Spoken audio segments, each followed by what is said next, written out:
Well, hello, everybody. Welcome. My name is Jim Beard, and I am your moderator for this evening. I am the co-chair of the Environmental Justice Committee of the Reimagining America Project. I will explain more about that in a moment. I'm also a once upon a time professor at this august institution. There is one person here that is wearing two hats. This is Lee Ball, who you all may know, who's director of the center and also is on our panel. So as director, he will make a few comments. Oh yeah, I can just do it from here, right? There we go. Good evening, everyone. Thank you so much for taking your precious time to come out and join us for this really important event tonight. So my name is Lee Ball, and I direct the Center for the Environment here. So just a few announcements I wanted you to know is there is food left, I'm sure, still, right? And please feel free to get up and eat some more food. If you haven't eaten the food, go get some. It's great. And are you going to do the compost announcements? There's please compost. Everything's compostable. Except the honey straws. Except for the which straws? Honey. The honey straws. Okay. Everything else goes in the green bin out there. So please help us and get everything in the correct bin. We have these evening presentations throughout the academic year, and I see a lot of people that have come to them before, and thank you so much for returning. We try to really provide very important and intentional programming for you. We have a couple of upcoming events. The next one is on November the 13th.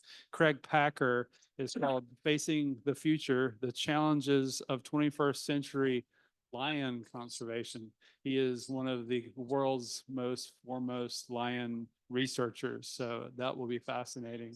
And we're kind of moving into a conservation and biodiversity phase of the semester. And then the final one is on November the 21st. And Wes Knapp, who is also a Catawba graduate, is the chief biologist of Second Serve.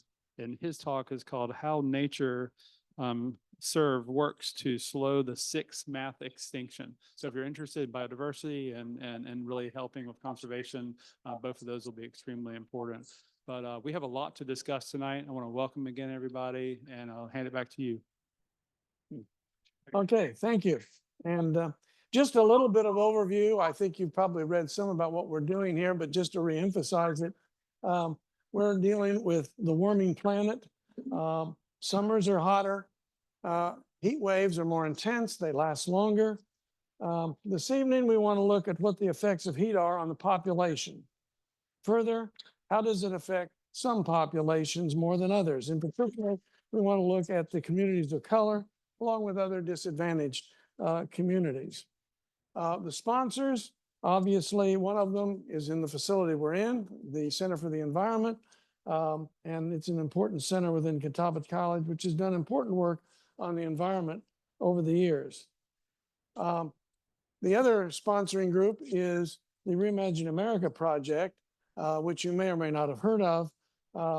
We were founded in 2020 by the Reverend Dr. Rodney Sadler and Jennifer Roberts, who's a former mayor of Charlotte.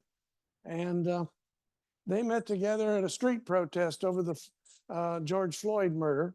And they kept saying, we can't keep doing this. We can't do the same thing over and over and over again. So they decided to form an organization, which is the Reimagine America Project. So we try to reimagine America and we try to fight systemic racism. It's not easy. It's something that is more of a marathon than a sprint, but it's something you just have to keep at over time. So that's the Reimagining America Project. The other group involved tonight is the Food Riot, and Dottie Hoy is going to come up here and say a few words about that.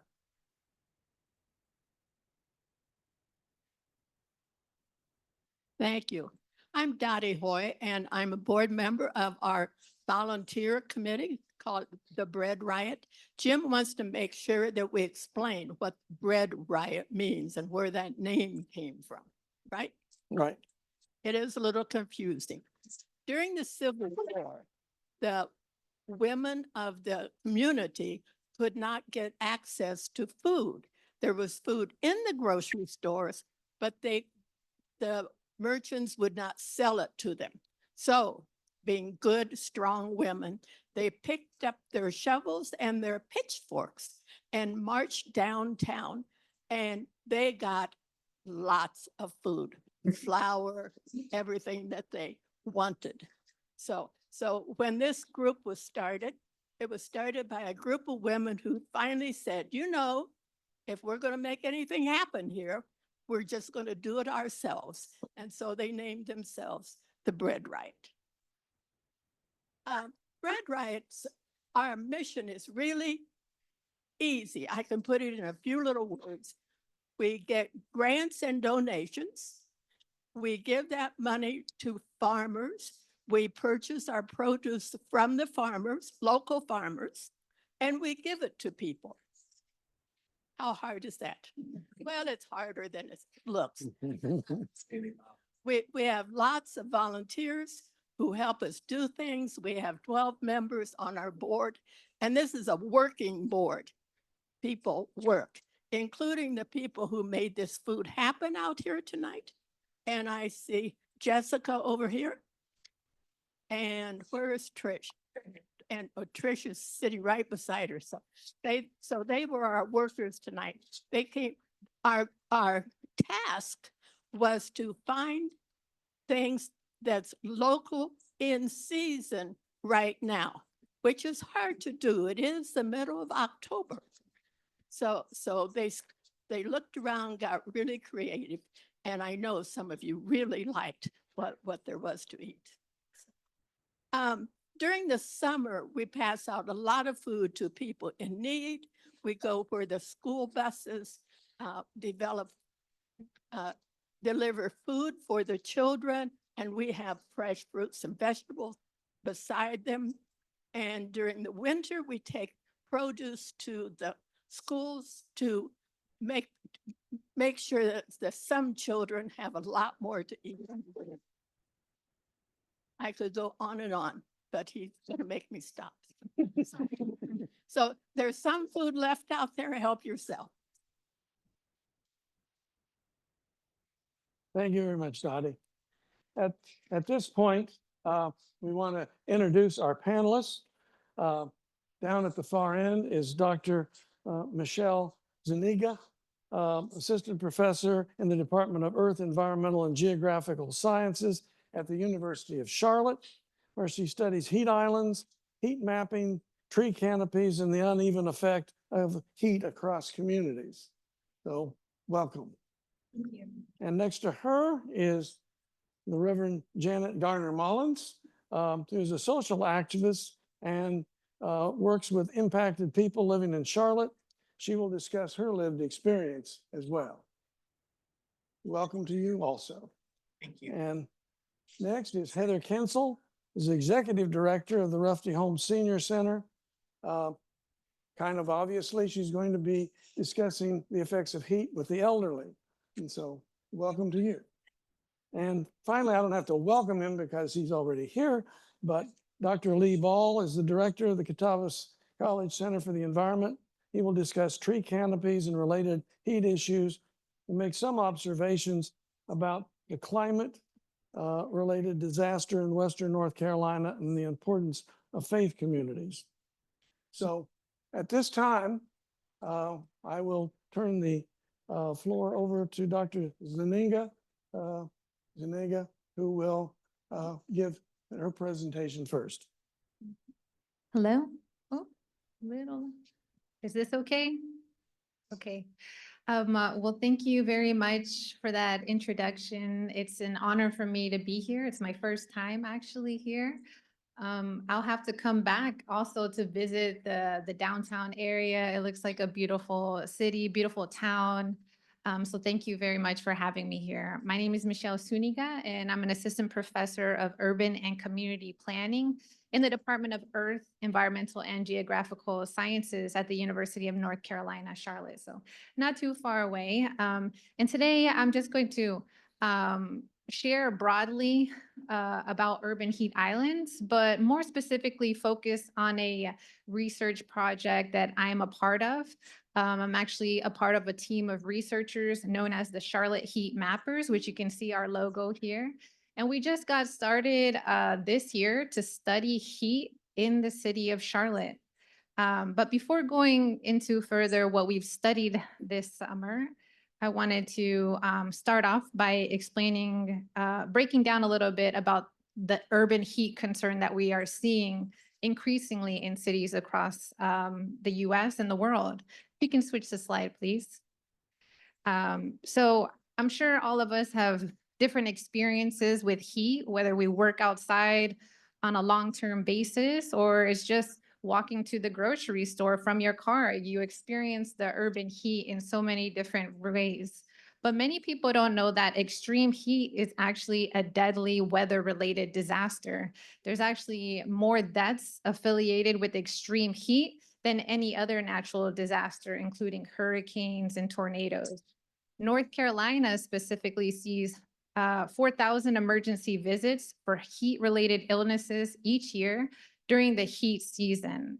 And heat health risk is not distributed equitably. Across the state, across different communities of the US, we see that vulnerable populations include older individuals, children, pregnant women, outdoor workers such as construction workers, houseless populations, low-income populations, emergency responders as well, athletes, and people with pre-existing conditions are most vulnerable to extreme heat and the health impacts associated with it. And because of these concerns with heat, the Charlotte Heat Mappers got together. We're a team of researchers focusing on meteorology, public health, but also urban planning, because we know that how we build our cities has also an impact on how hot our cities or our towns are. So we developed a team of researchers that came together to plan out how are we going to study heat in the city? And we thought we need more data to actually show what it's like on the lower level, because there's a lot of data at the higher level, but not necessarily data that show the real feel of heat data.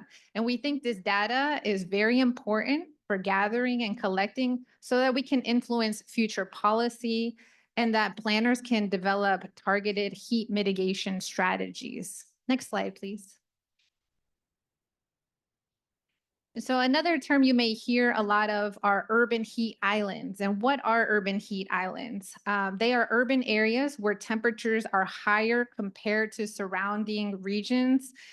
So you may feel that it's hotter in the downtown Charlotte area in comparison to other places on the outskirts where there's more trees that provide more shading and cooling.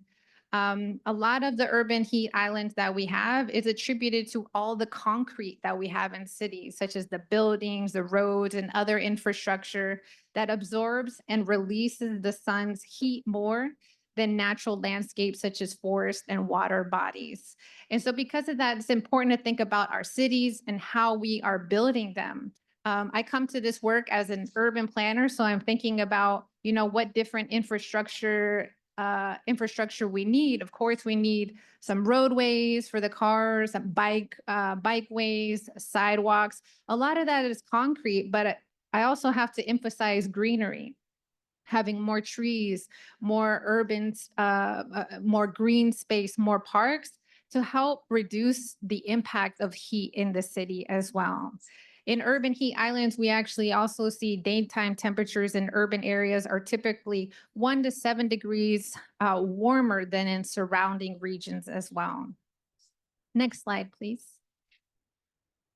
And so what are the impacts of being in extreme heat for long periods of time? Of course, we see the heightened demand when it's the hottest during the summer for air conditioning, which can strain systems, forcing utilities to implement controlled rolling brownouts or blackouts to prevent widespread power outages. And we have already seen this has been the case in cities across the US that ask their residents to reduce the use of air conditioning because it's burdening the power grid system. Because of the extra reliance on air conditioning, we also see that electricity providers often depend on fossil fuel power plants to meet this increased demand, which results in higher emissions of air pollutants and greenhouse gases. So this is one environmental issue, such as air pollution, compounded with another issue of heat, which could compound and lead to other health impacts as well. And heat islands contribute to heat-related fatalities and illnesses like general discomfort, respiratory issues, heat cramps, heat exhaustion, and non-fatal heat stroke. Another segment of my research is on transportation equity. As a planner, I push for more public transit, more walkability, biker-friendly environments, but many people don't want to do that if it's so hot outside. And so they would rather drive their car from one place to another, even though it's close by, because it's so hot outside and can induce some heat-related health issues as well. Next slide, please. And again, I want to reiterate, since we're focused on environmental justice, who is at most risk? Who are the vulnerable populations? Older adults are very vulnerable to heat-related illnesses, especially those who are isolated and with poor health. Young children, especially when they are still developing their health system, they could be burdened by air pollution, which increases during heat waves as well. Low-income communities, particularly residents that lack air conditioning in their homes or may not use it sufficiently to reduce the cost of it. Outdoor workers, such as construction workers or farmers that are in the rural areas, because of the direct exposure to sun and strenuous effort, and without policies to protect them, to make sure they have adequate shade or adequate access to water to help them stay cool.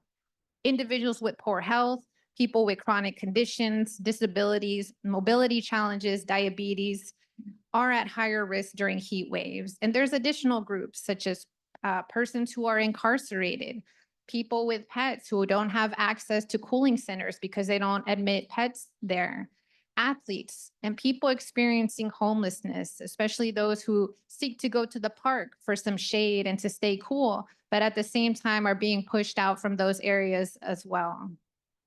Next slide, please. So for all those reasons, and for these reasons here, it's important to focus on Charlotte and also the many other towns that are close by to Charlotte that are growing exponentially with more housing, and they're cutting down trees that are providing shading or cleaning up the air as well. There's an extreme number of extremely hot days, as mentioned by James. And then also the history of seeing historically rooted geographic, racial, and socioeconomic disparities. It's important in going forward that we push for investment in areas that are going to protect vulnerable populations. And actually, there's lacking of data. We're missing so much data that we need to better understand what we're facing here in the North Carolina region. Next slide, please. And so with the Charlotte Heat Mappers, we set out to learn more about the cumulative environmental impacts on overburdened communities. So not just learning about heat, but how does heat compound with other environmental issues such as air pollution? We set out to learn about the public health risk as people are in transit and using public spaces. As I mentioned, there's a push for active transportation, of walking and biking, of using transit, public transit, but at the same time, this immense burden of having heat on you that prevents people from engaging in physical activity. And we wanted to learn more about connections among heat and housing conditions and livability, especially for low-income populations who don't have adequate air conditioning or have to give up air conditioning because they cannot upfront the cost of having that system working and cooling them off. Next slide, please. And so here you see that the Charlotte Heat Mappers, this is us on our campaign day where we set out to gather 50 or more volunteers on the hottest day of the summer, July 14th. Maybe you can remember where you were, if you were outside, and how you experienced that day. But we got a team together of drivers to carry mobile sensors on their cars and to drive throughout selected areas of the city of Charlotte to collect data on heat in the city. So this is us out in the uptown area, so the downtown area of Charlotte, where we grouped everyone. We mounted the mobile sensors on cars at 3 times during the day, in the morning, in the afternoon, and the evening, to record heat at different times of the day. Next slide, please. And this is just an image of what the mobile sensor looked like. It provides a real field temperature and it provides humidity data as well to help us understand how pedestrians and cyclists experience heat as they move around the city. And it enables the collection of higher resolution data than is available from satellite imagery, which is typically what is shared. Next slide, please. And this image looks a little messy, but it shows the different routes that we're taking throughout the town, throughout the city of Charlotte. And these were taken out of, reaching out to different community organizations to learn more about different routes that are important to them. But this is just a preliminary analysis. We want to expand this work, include more community organizations, go to other areas of the county to record how heat is in those areas as well. But these are the different routes that were taken by different drivers 3 times on that day, July 14th. Next slide, please.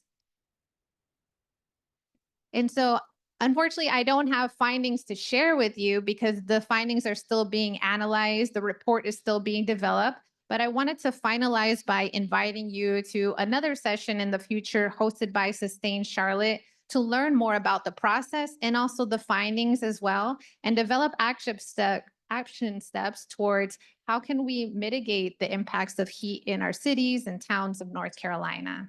So with that, I'll end with this slide. If you want more information about the Charlotte Heat Mappers, and I'm also available for questions after the session, and I'll pass it over to Reverend Janet Mullins.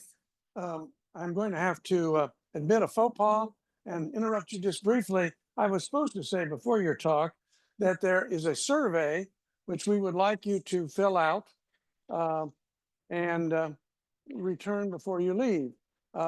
And so the students here are going to pass them out and you can look them over and then put them in. What, Kathy, do we have a basket or something? Or I'll get it. there'll be a basket to put them in as you leave. Thank you so much. For you people who are with us virtually, you'll get yours by email later. Okay, and Janet, let me see.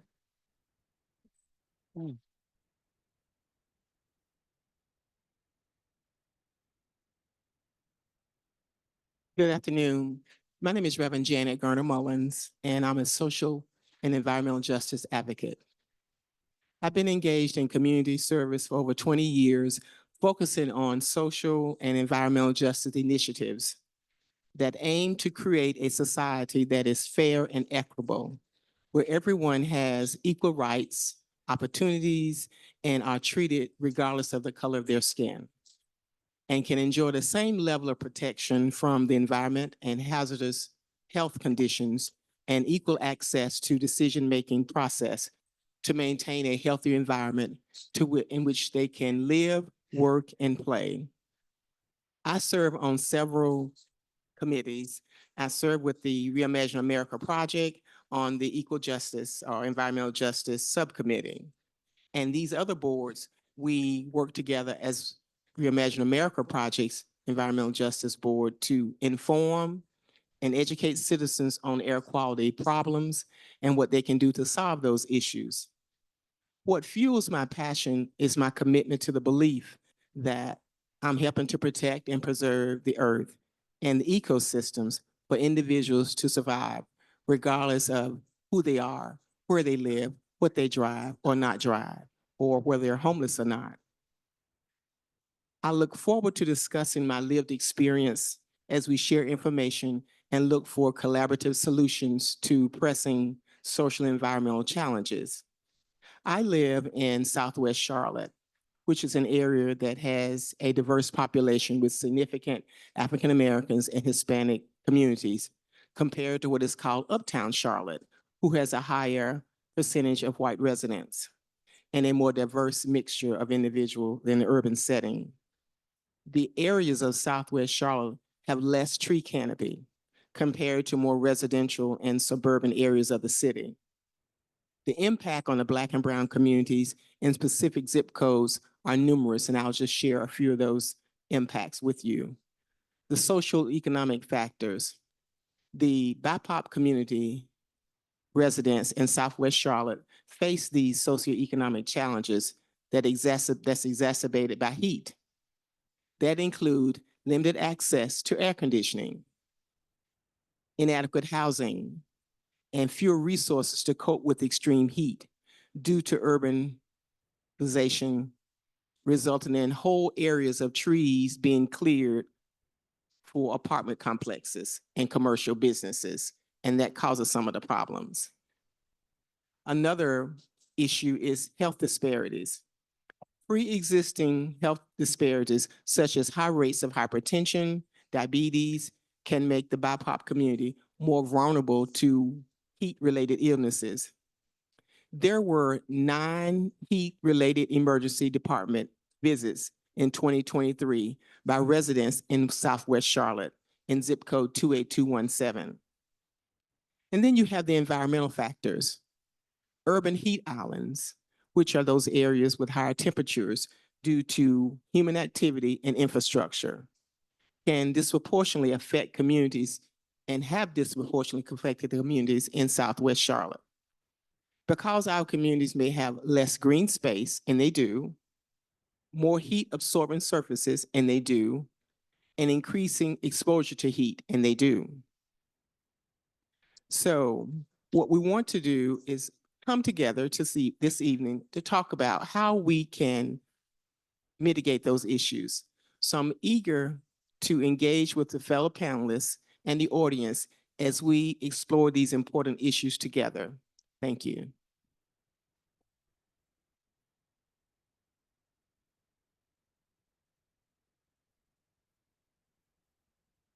Good evening. My name is Heather Kinsel. I am the Executive Director at the Ruffey Home Senior Center here in Salisbury. And our primary mission is to extend independent living for the seniors in Rowan County. And we have seen a lot of what heat does and the impact it has on our seniors here in Rowan County alone, let alone the rest of the country. The aging population is booming. As we live longer, that means we are putting a larger burden on programs like Medicaid, Medicare, and there are a lot of issues that come along with that sort of information. I think it's by 2050, we are supposed to see 1 in 4 Americans will be 65 years or older. That means if you're 40 years old right now, by 2050, you'll be considered a senior here in the United States. That is a huge jump in our current population of aging adults in the United States. There are 2 main things to me that really affect our aging adults in our population. One is the biological factors, and one would be considered non-biological factors, and they both have touched on kind of both of them. One is overall health, which I am not a doctor. We don't deal much in healthcare at the senior center, but there's a lot of things that I think people don't take in consideration when they're either an aging adult when it comes to their health and the effects of heat. For example, we know that the #1 cause of deaths in the United States is heart disease. Well, did you know that most of the medicines for hypertension have diuretics in them? So they automatically decrease your water intake because they have the diuretics in them. Not many people would ask their doctors that kind of information. Did you know that people with mobility issues are less likely to drink fluids because it makes it harder for them to utilize the restrooms? They are very, very conscious of that. You know, when you live in an older community like Rowan and Salisbury, ADA bathrooms, anything like that, they're not around because they've all been grandfathered in. So they tend to stay home, which is where we kind of start leading to what I call the non-biological factors, which is the quality of housing, isolation, transportation, as well as financial resources.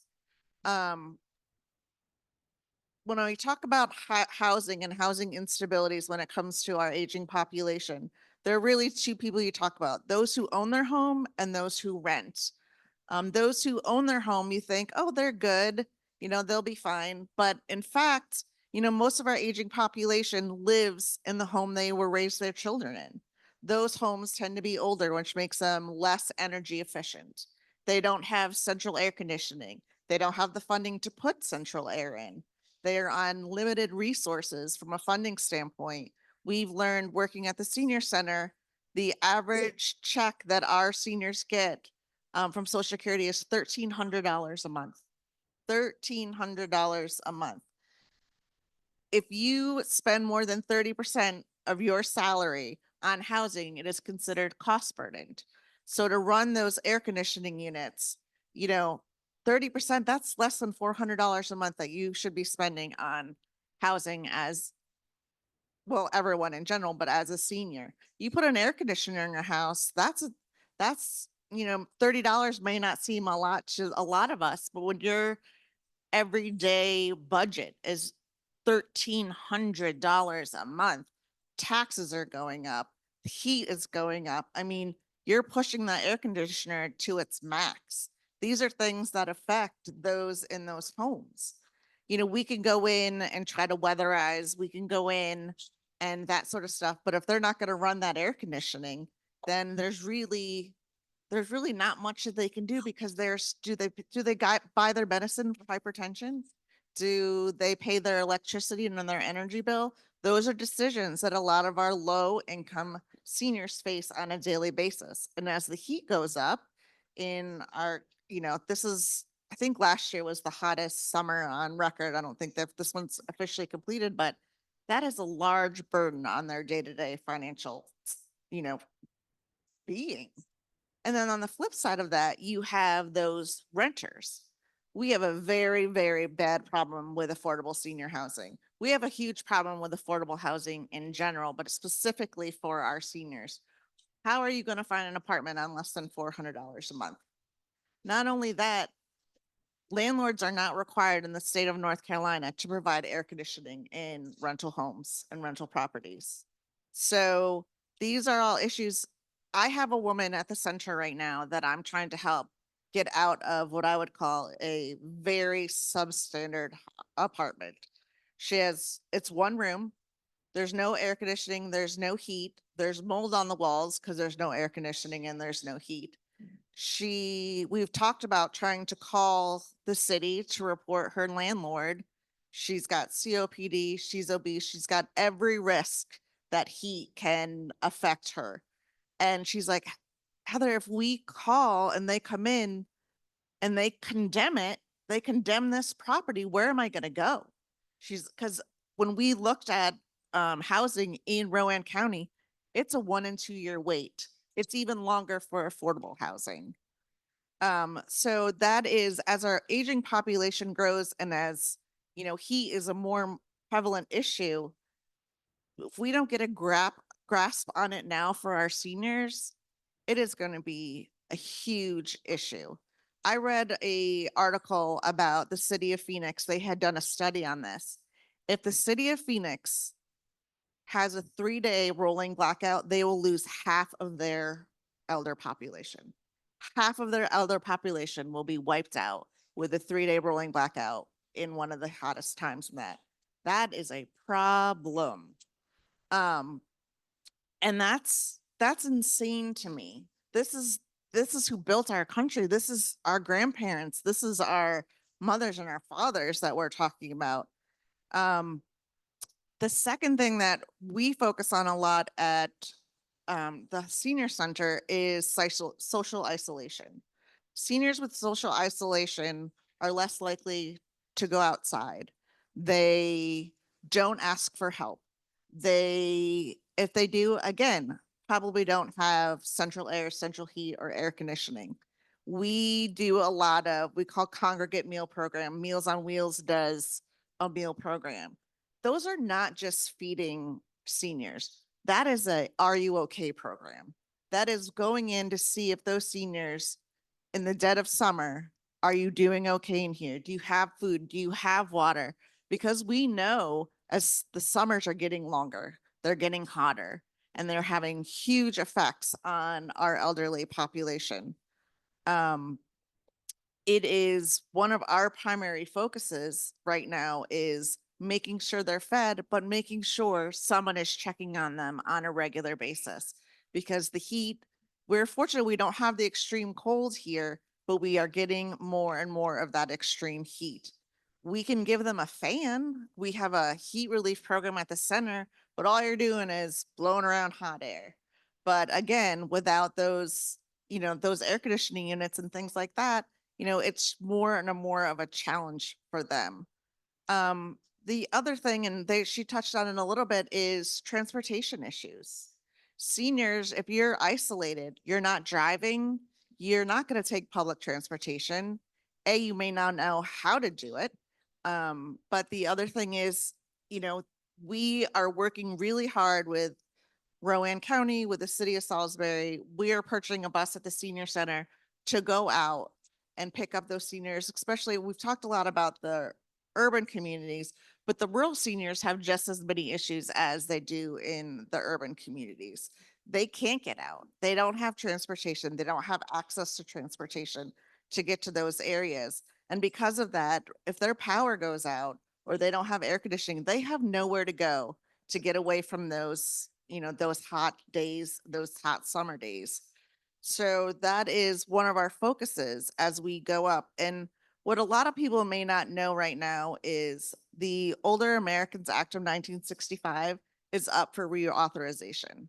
That Older Americans Act is what funds a lot of the federal and state programs that run places like senior centers, that runs the heat program where you can get assistance for your energy bills. But the problem is they don't have access to computers. Have you ever tried to go online and fill out a form for, an aging adult or a senior? It is a nightmare and everything is computerized. There's no more walking into some place to fill out a form to get assistance for rent, for energy efficiency, anything like that. It's all done online.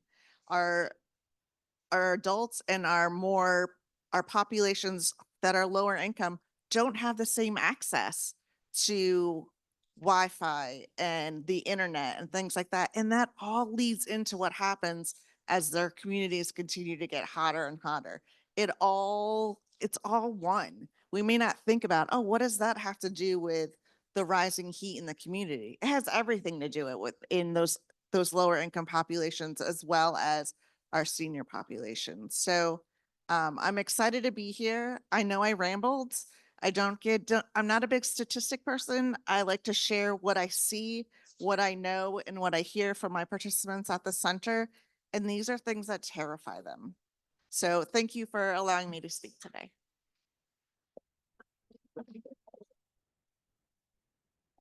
Well, if it make you feel any better, I'll continue with the ramble theme. All right. And as Reverend Mullins challenged me when we first got together a few weeks ago, I'm going to try to put a bow on all of this a little bit. I'm going to talk a little bit, I think, about some of the continued barriers, but I do want to talk about some solutions that we're involved with here at Catawba College and the Center for the Environment. I see a lot of, I have a background in building science. I spent 22 years at Appalachian State teaching building science, sustainable building design. Got to know a little bit about state policy regarding to building codes.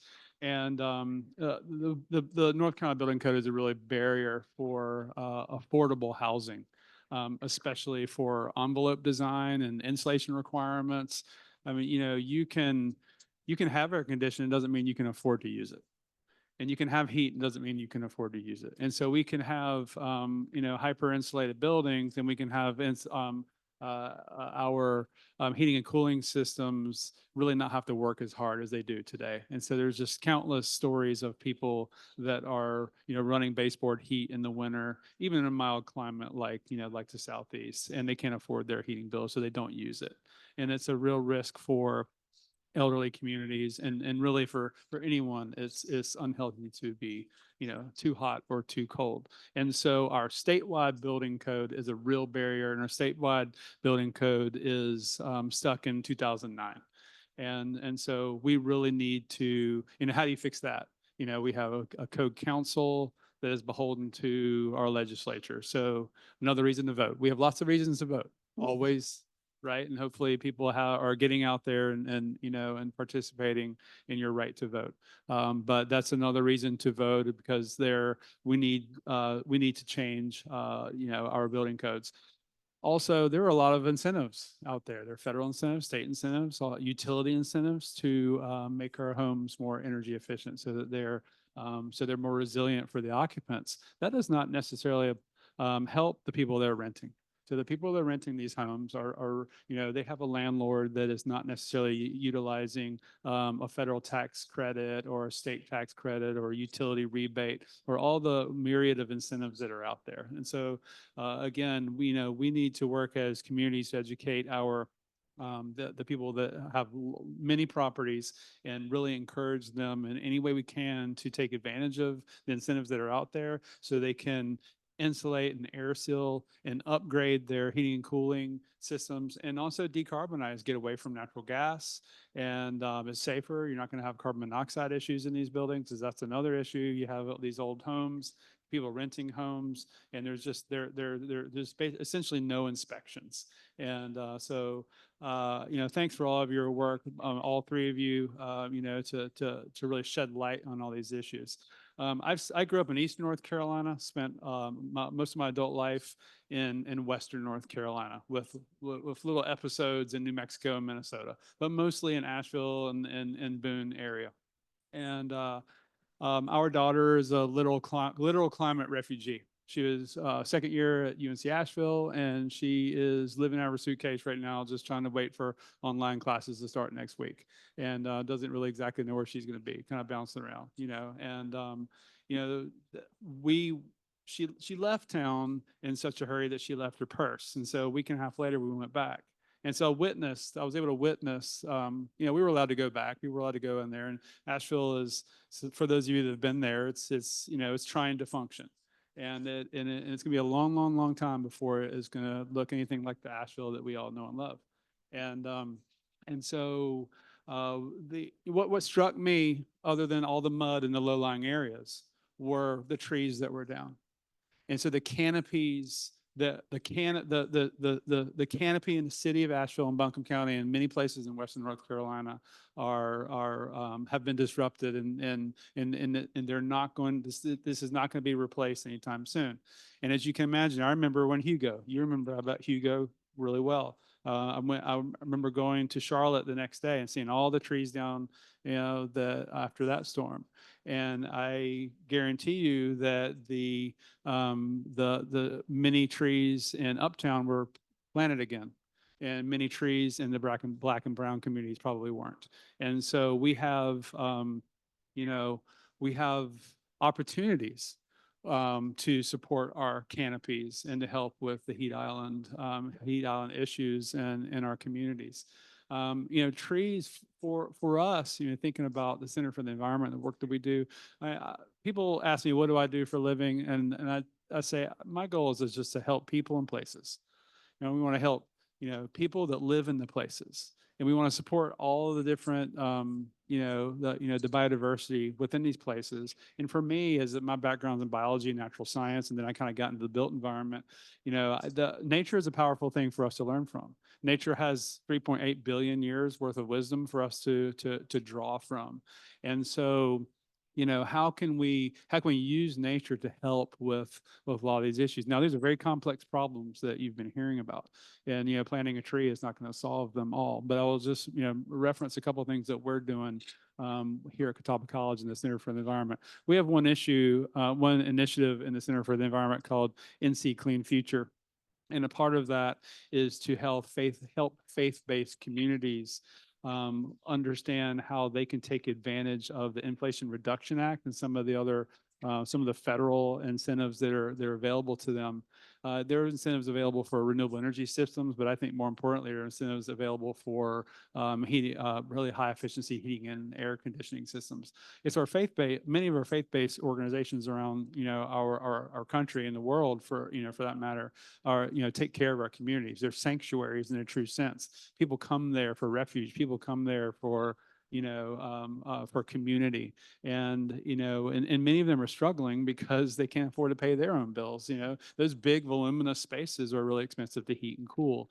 And, many of them are designed to be very voluminous to help on the cooling side, but on the heating side, it's really difficult because most of them aren't insulated really well. So we're really focusing on helping those faith-based communities in the state of North Carolina, specifically in rural areas, but really whoever, if anyone is involved with a faith-based organization in any urban area too, we're happy to help. We've learned a lot about the Inflation Reduction Act. Noah Upchurch over here has been involved with that, and we have our accountants that we've been working with. That some of the filings are a little complex, but our job is to try to and help people with this. So that's one area. Another is a project we're calling the Understory Project. And the Understory Project is focusing on supporting pre-K through 12 schools. And, many of our schools have these big wide open spaces with some of which have very little trees. And so it's a, as you can imagine, an ecosystem is somewhat complicated. So is our project, because there's a lot of different aspects to it. But one of the areas that we're working on is training teachers to connect to the new North Carolina STEM requirements, so they can learn how to use the outdoor classroom to teach about, to fulfill their STEM requirements in the new core curriculum that is that the state is mandates for pre-K through 12. And so we're teaching teachers how we've developed curriculum so that they can go, and this is not just the STEM teachers, this is the English teachers and the social studies teachers and the math teachers. And they can go outside on their on their school grounds, and with the support of their administration or facilities group, we can plant trees. And we're specifically targeting white oaks because white oaks are very are threatened on the eastern seaboard. Incidentally, it is our national tree. Raise your hand if you knew that. The white oak, national tree. And so we're trying to get our students involved with these citizen science projects where we're working with NC Cooperative Extension, University of Kentucky, University of our North Carolina State University, and others to really create a network of projects where students and teachers are planting trees, taking care, and we're helping to work with facilities to take care of them over time. And it's a little thing. This is not gonna cool our cities, in the short term. But those of us that do sustainability and environmental justice work, I mean, it's forever work, right? Those of you that are young, some of you have heard me talk about this in class. I mean, this is, if you're interested in joining this field, you're going to be doing it for the rest of your lives. And so we like to focus on short-term and medium-term and long-term solutions. And I think it's a short, medium term that really give us hope and keep it, make it fun and make it exciting and really relevant. So the Understory Project is also part of a larger project that we call Campus as Forest. And here at Catawba College, we're doing a lot of different projects where we're trying to really develop a model of how can, if you think about sustainable development, we've all heard that term. How do we develop sustainably, right? When you're thinking about it, we're trying to think about maximizing energy efficiency, not, a decarbonization, not using, fossil fuels, but we're also trying to think about our natural landscapes and how can we develop in a way that we're also being generous and positive, and we're planting trees and we're taking care of the trees and we're using it all as a laboratory. And so one of our goals here at Catawba is to create this this case study, this living laboratory where others can come here and they can say, okay, you've stopped using Roundup. Now you've turned this parking lot into a surface that can actually absorb water, and you're catching water off of a roof and you're not letting it go straight to the storm sewer. You're putting it into, back into the building or into a rain garden. So those are kind of the activities that we're working on here. And it's all under this campus as forest framework, where we're trying to model the campus after a healthy ecosystem, like the nature preserve that's right behind you. So if you didn't see the nature preserve when you came in, look at it when you go out. It'll be dark, but you can still go out on the porch out there and you can look into the canopy, and it's really inspiration for us. We're really, really looking to nature for inspiration. Like I said before, there's so much wisdom there, and there's so much that we can be inspired by. So I'll end there, and I guess it's question time, correct?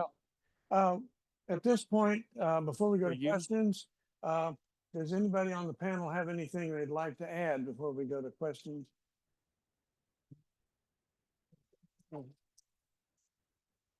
Janet?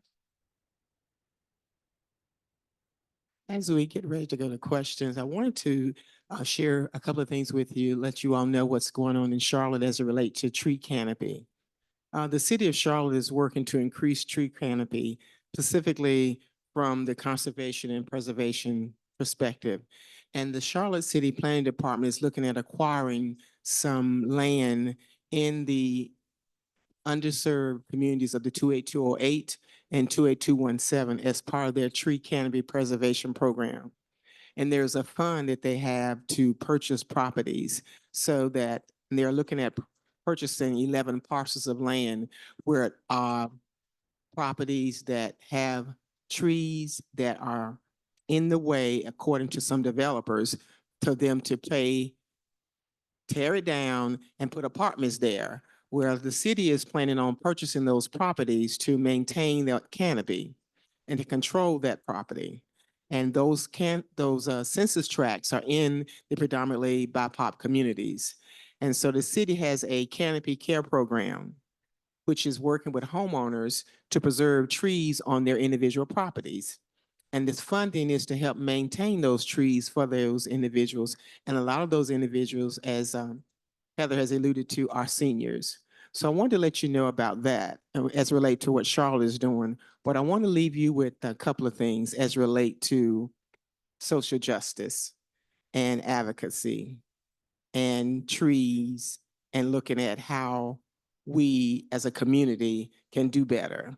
Because you all have probably heard this: when you know better, what you do. Let me hear that again. Do better. Now I know you all can do better than that. So when you know better, what? That's exactly right. So I want to share with you the last bit of my presentation. The way we treat our environment can indeed have racial implications. Let me say that again.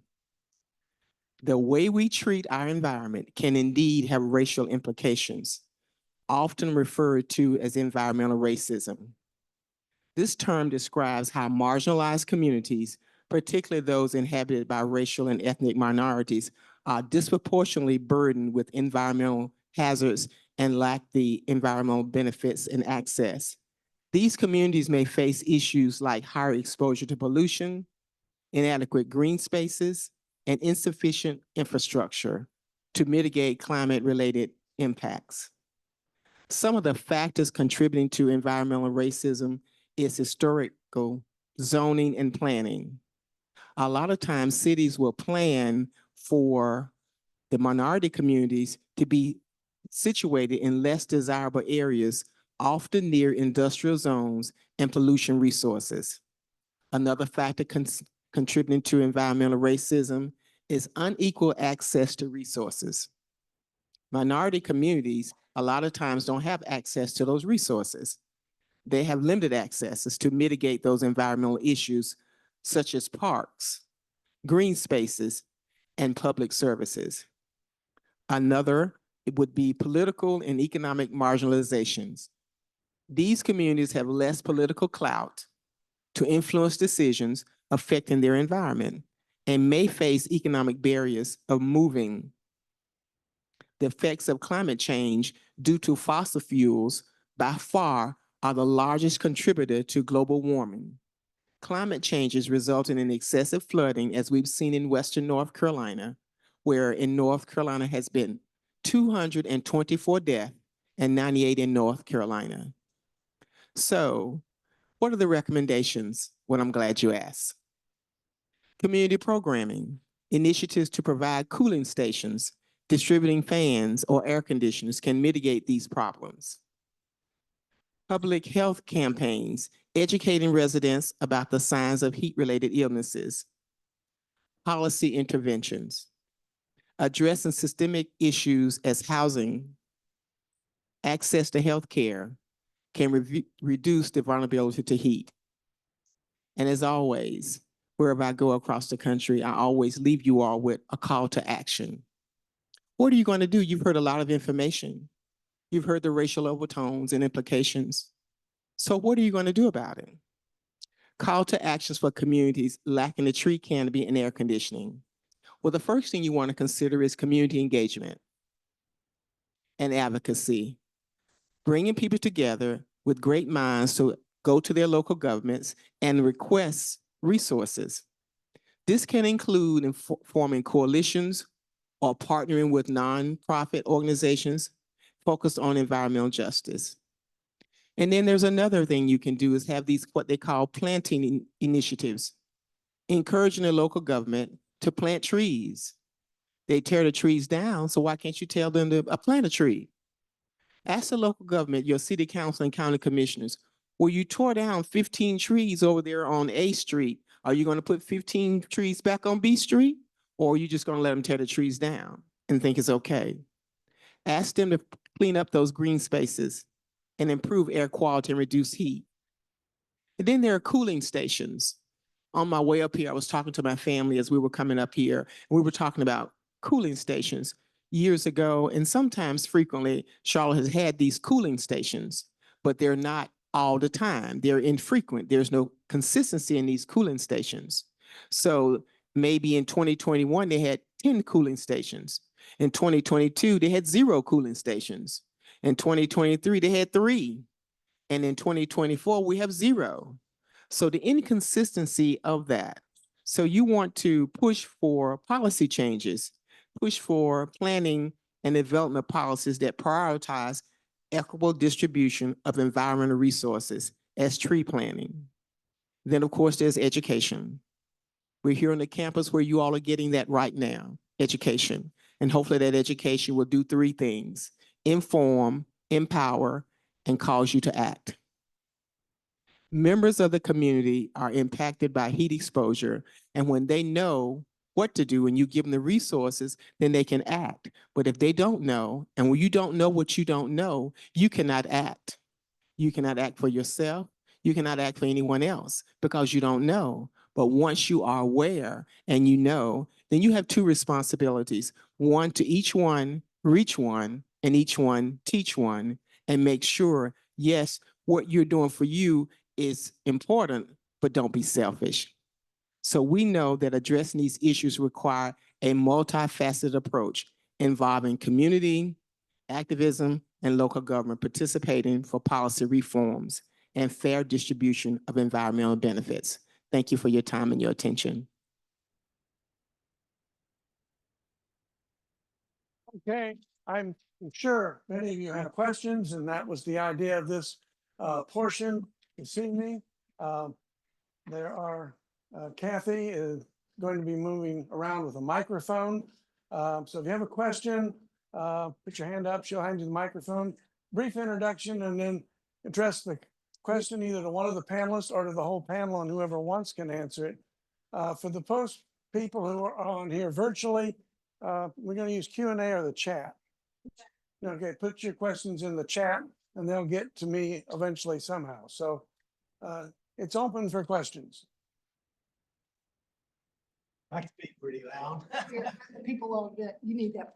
Do I? Oh, okay. Hi, my name's Tim, and I've been involved with this center for quite a while. I want to thank the former mayor for coming to Salisbury. There's a lot of small technology or little quick fixes that are being employed to help urban heat. And I could mention a couple of them, but I'd like to hear the panel mention what they know about these, I would say temporary fixes that have maybe some durable change, like Phoenix is employing one, and I will withhold what I know until I hear what other folks say. I'm not trying to quiz you, but I just don't want to act like a know-it-all. Okay, well, I'll just say that this particular paint technology, which we have a friend in Phoenix, they're employing quite a bit, and they've seen notable reductions in heat from 2 to 5 degrees in areas that it's used on surfaces like roads, sidewalks, roofs. So I'm curious about other mitigations.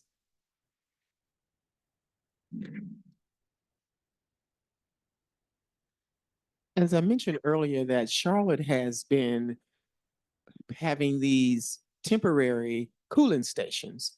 And so for the leaders in the community, they believe, don't know why, but they do, that that solves the problem. Well, it does for that small period of time. If they've got cooling stations for 6 weeks, well, I have not seen the heat stop after 6 weeks and go somewhere else. It's still there. So my question when I go to city council and county commissioners, and trust me, when I walk in there, they're hoping that my microphone doesn't work.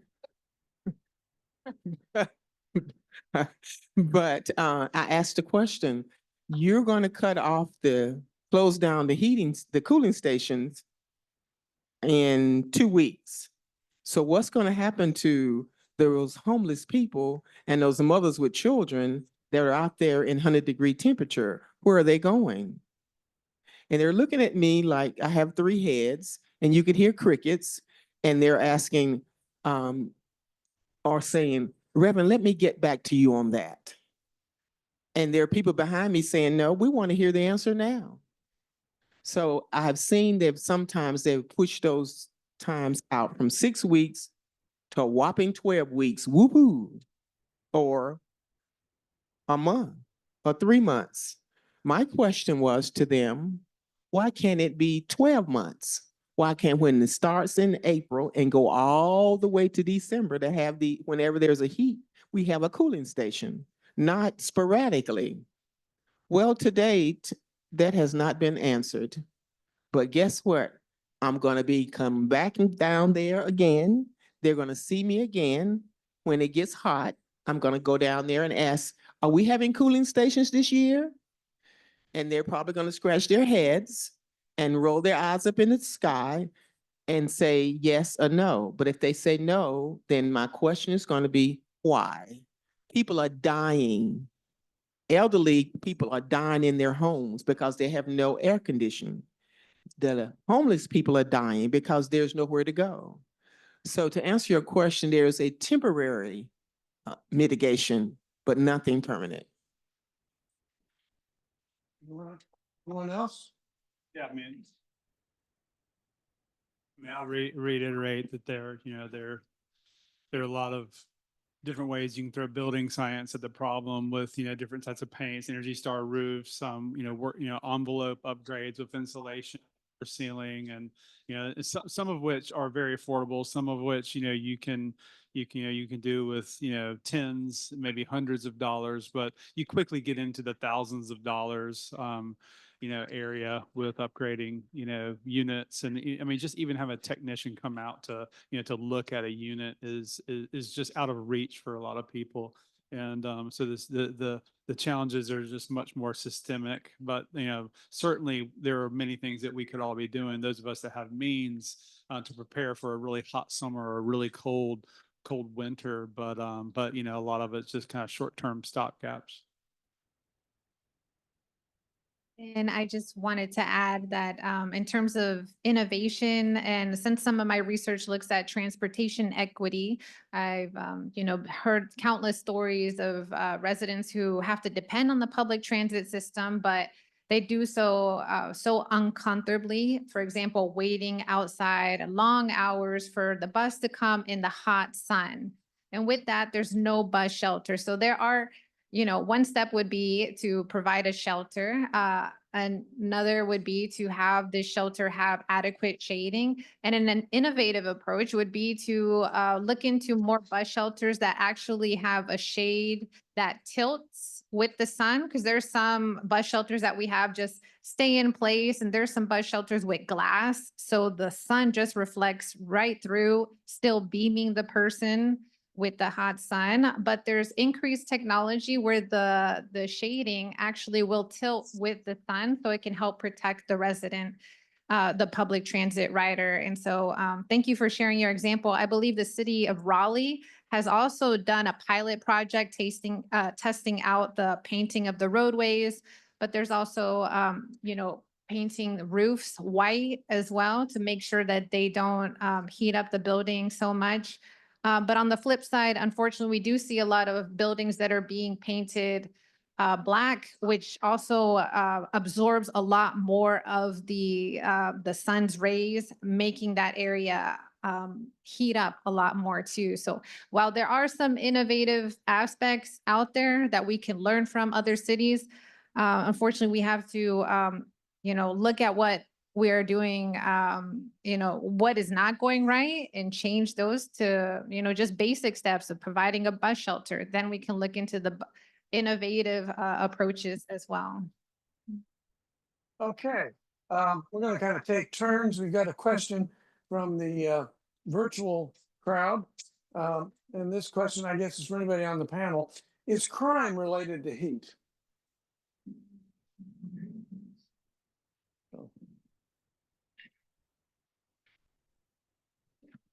Years ago, I read an article about the increase in crime in cities, metropolitan cities, and one of the contributory factors to that was heat.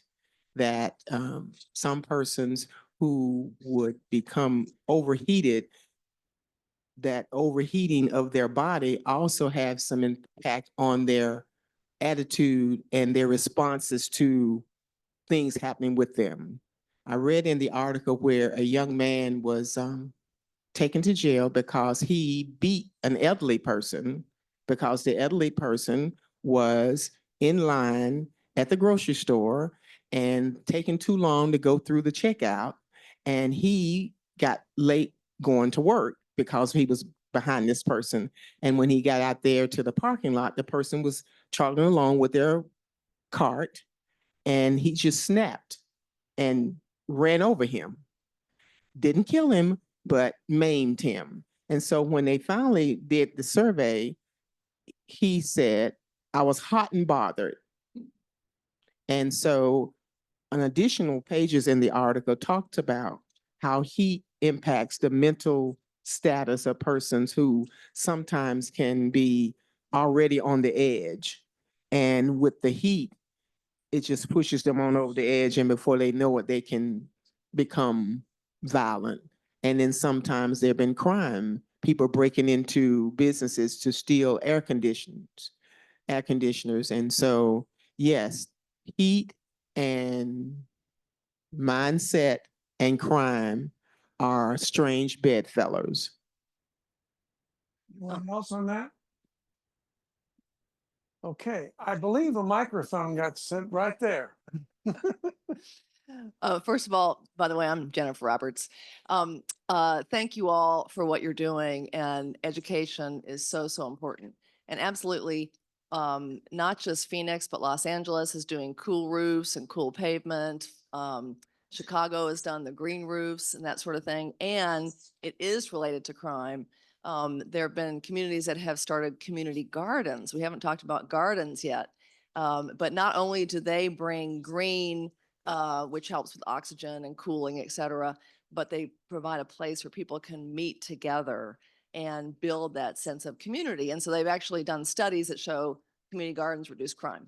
And the other thing you haven't talked about is children learn less when it's hot. And UCLA did a study of children's test scores. Many of our public schools are not air conditioned.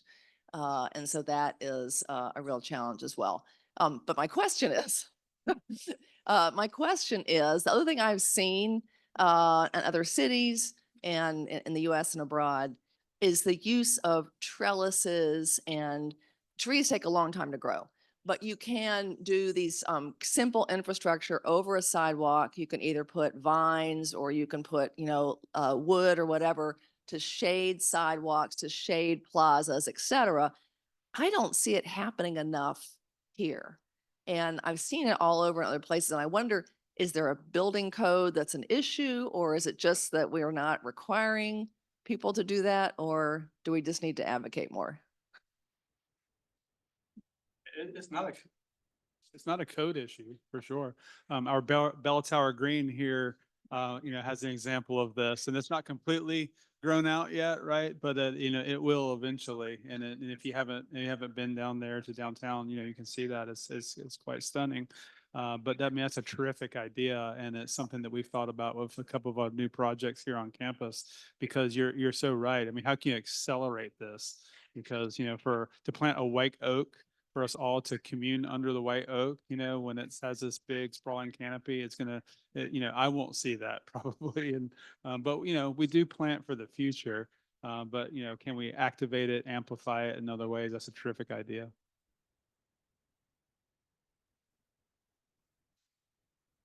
I just want to add, I think that's a great idea. I've seen that also in international settings, such as San Juan, Puerto Rico.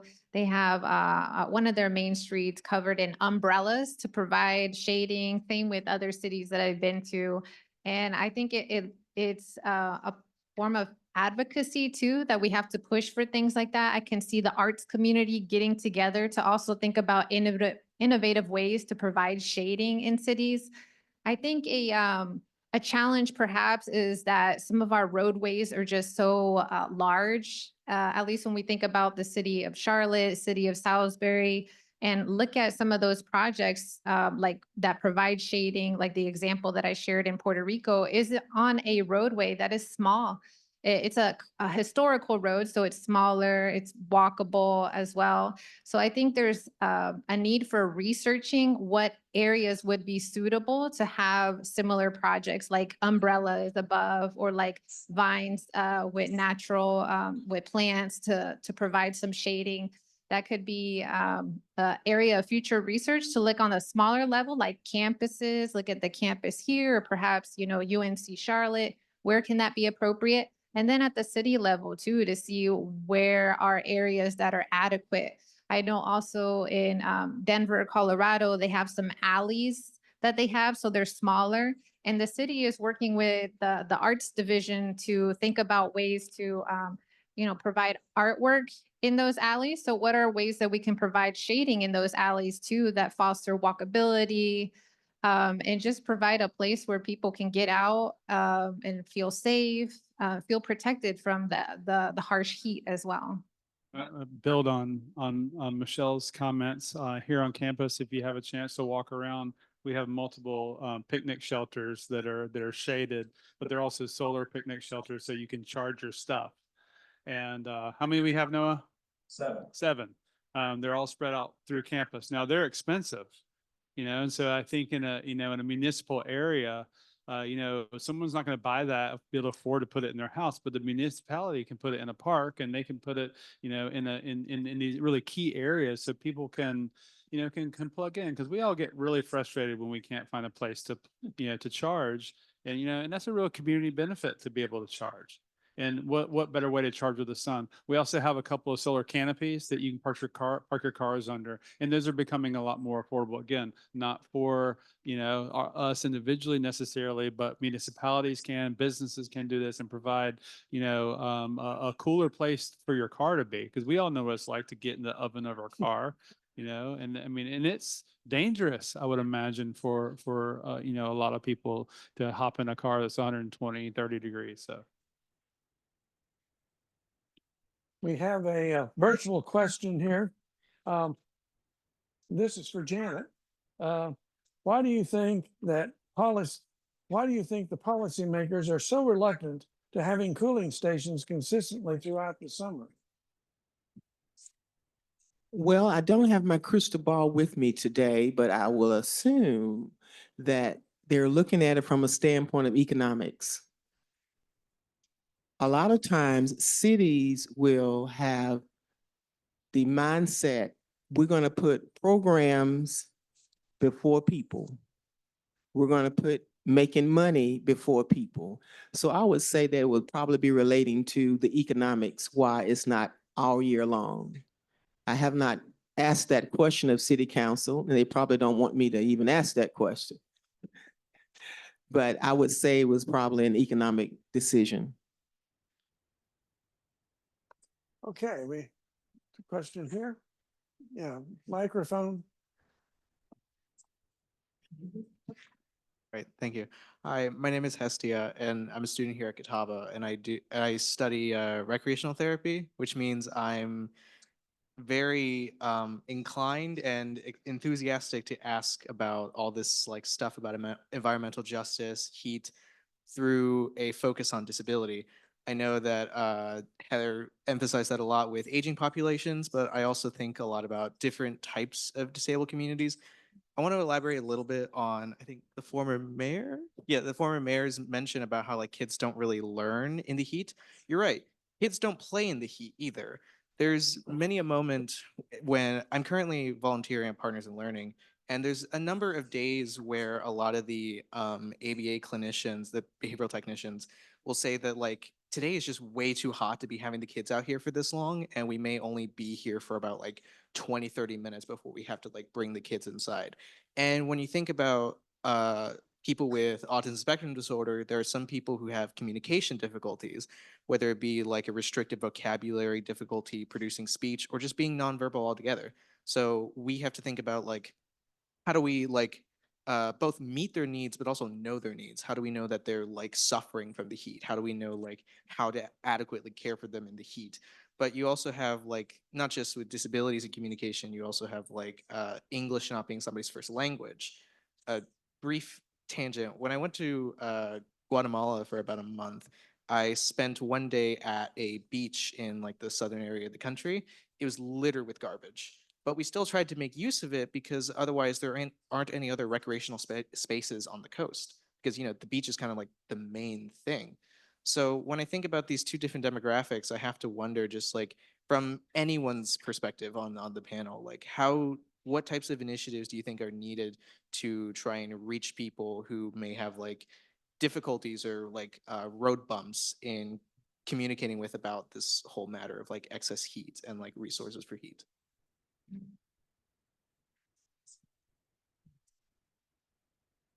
Nice, Hestia. Good question. Couple of things. Well, first and foremost, you want to start out with education. You want to educate individuals about what's out there for them to, the resources. And you want to make sure that you're educating them in a way that they understand. If English is not their first language, then you want to educate them in their primary language. You want to make sure that with the resources that you have is in their primary language. And once you educate them, then you want to make sure that you educate them, one, about what is out there, the resources that are out there, and how to access those resources. And then another thing you can do, and a lot of times we don't do it, we'll give somebody something and don't get them to the place where they need to be.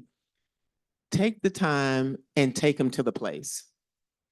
Because if I tell you how to get from Ennis Street over to Jake Alexander, and you don't know how to get there, and I just give you a map, then you're looking at the map wondering, okay, do I go right or left? But if I take the time out of my schedule, care enough about you as an individual to take you over there and show you how to get there and teach you, then you will be okay.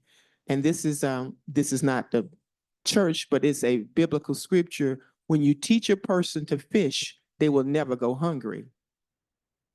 So teaching, reaching, and helping are ways that you can educate the teachers, educate the families, and therefore they can educate their children. I had the same thought and really nurturing a culture of caring so that we can go and just be really intentional to reach out to the people that just may have a different style of knowing, the different perspectives in the world, whatever they may be. But the other thought that I had was our interior spaces really need improvement. And so, let's use partners in learning as an example. I mean, there's some windows there, but besides that, they're very like white rooms like this. It's not biophilic. We're not bringing aspects of nature to the inside. And so this building does that very elegantly. This room right now at nighttime is still, it's okay. I mean, there's some wooden elements up there, but still mostly white. Our floor is probably the most natural kind of reference that you could look at. But how can we develop our learning spaces in a way that they're more inspiring, they're more comfortable, because we know that when we have access to daylighting, we have improved cognitive function. People pay attention more. And so there's a lot that we can do inside, especially on those days where it's too hot to go out and play. One of the things that struck me that you said was about kind of the intentionality of communication. Because one thing that I have seen, I have a child in elementary school, and when it is too hot outside, they don't go outside to play. And that is an entirely different child that comes home than the one that gets to go out at recess and play.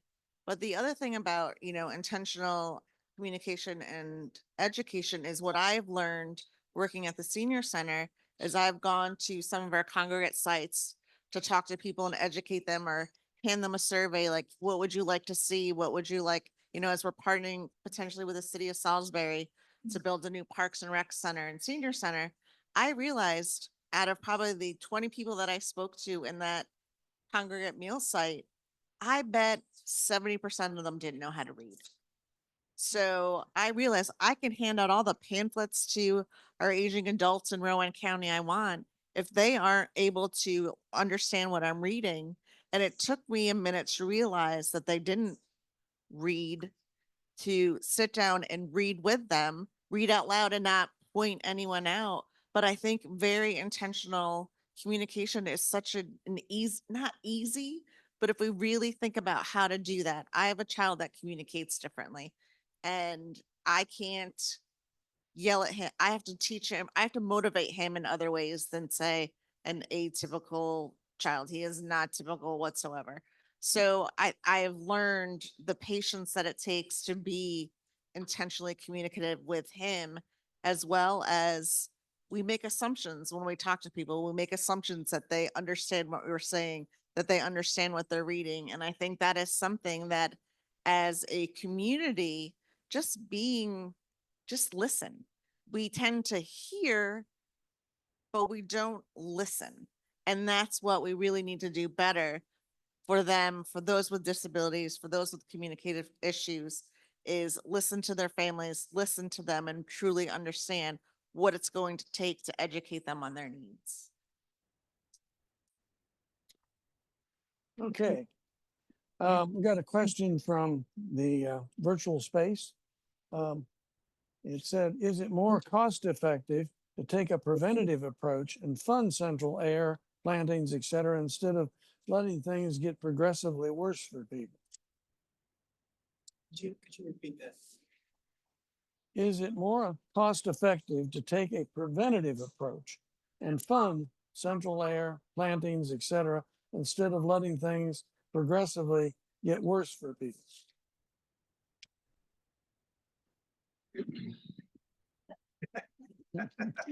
Well, hearing that question, I could be quite judgmental and say, well, that's an obvious answer. But I'm not. I'm just going to say I would believe that it's more cost effective to come up with air conditioners and things of that nature than to just let things go as they are. Because when you let things go as they are, a couple of things happen. You will find bodies in homes. We've already been told that, where people are just dying in their homes. You will find irritability among people out in the streets, and crime will go up because people are just angry because they're hot. And not to mention, you will find that those who don't have the resources, they will in turn go out there and find the resources in ways that are not proper.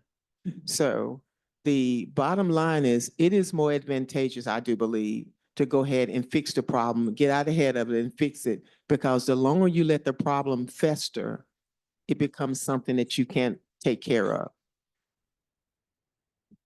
Yeah, I would say it depends on who's paying for it. And so, you have people with deep pockets that choose not to make those decisions. Governments, corporations, organizations that have the capability, and their accountants and their CFOs are like, well, we need to see a 3-year payback. Well, many of these organizations, I mean, what I ask them, do you plan to be here in 3 years? You plan to be here in 5, 10, 15, 20? I mean, invest in your future. Trust me, it's going to pay for itself. And you invest in your communities, and it's going to pay back in many, many ways. But if you're asking someone that is living paycheck to paycheck or less, they're borrowing against their paycheck before their next paycheck, and their car breaks down and they have an air conditioning unit that goes out, they're going to, if they can scrap the money together, they're going to fix their car. And they're just going to deal with no AC. And so again, I've for 20 plus years, I've been trying to convince people that have means, like schools and institutional buildings and, senior, senior, not just senior senior centers, but our senior care facilities, make those investments. I mean, there's mutual benefits where the occupants are going to benefit, but you're also going to benefit from the long-term savings. The other thing I would add to that is, based on my time at Habitat, is a lot of these older homes can't handle a central air conditioning system. They don't even have the outlets that can handle a regular 1,000 watts small air conditioning unit to put in your window. So you're talking, these are homes that still have, is it knob and tube? Is that the electricity? Knob and tube. Knob and tube. You'll never put a central air conditioning in a house that has knob and tube. So it's not just a matter of putting an HVAC system in a house. Oh, this is a lovely older home. Let's put, you're rewiring an entire house. It's not just the $15,000 air conditioning unit. You are basically rebuilding the home. So yes, it would be great. But I think in some of our older homes and our older neighborhoods, where our seniors, where our lower income community members end up, there is not an option to put central air and even a lot of times the window units in their homes. Yeah, and to add to that complexity, you put a new AC or fix an existing AC in an older home that has moisture issues, then they're going to sit there and run constantly, and because they're dehumidifying. So then the utility bill is even higher. Well, we have come to near the end, and I appreciate the panelists. I would like to encourage each one of the panelists very briefly to recommend a resource or book, a website, or whatever that people could delve into this more deeply. And I think we will try to get them some way that we'll send them out by email. So whoever wants to go first.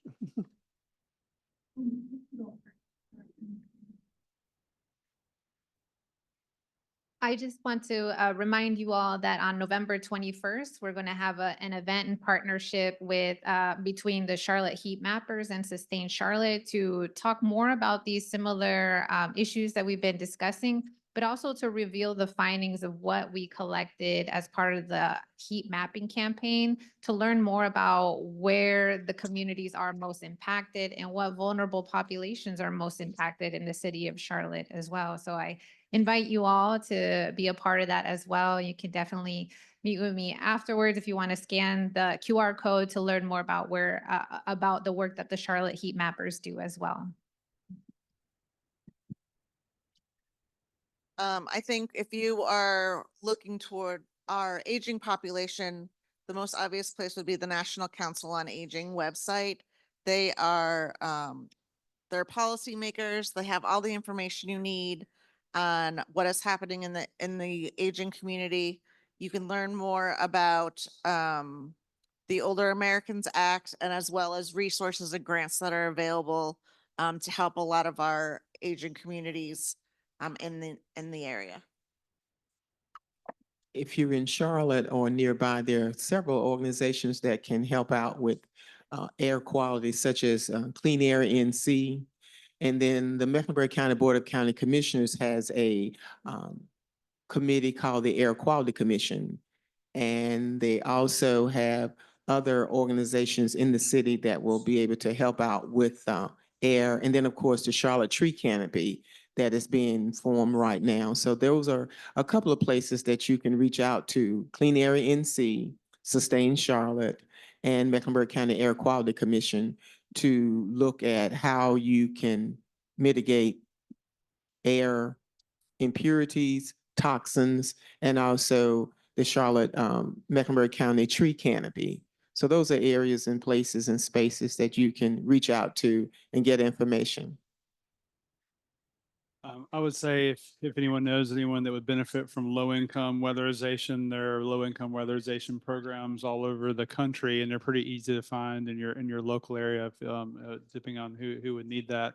If you're really interested in learning more about building science, buildingscience.com is a great resource. And also, if you're interested in any kind of the state, federal, or utility incentives related to energy or energy efficiency or renewable energy, there's a great resource called Desire, DSIRE.org, O-R-G. Don't just Google Desire. You might not like where you go. DSIRE.org. Well, thank you. Thanks to the panel very, very much. They will be around briefly afterwards. If you want to talk to any of them, ask them questions, even difficult ones that are hard to answer, feel free. But don't forget to turn your forms in before you leave. We appreciate that. But thank you for the panel, and this is the conclusion.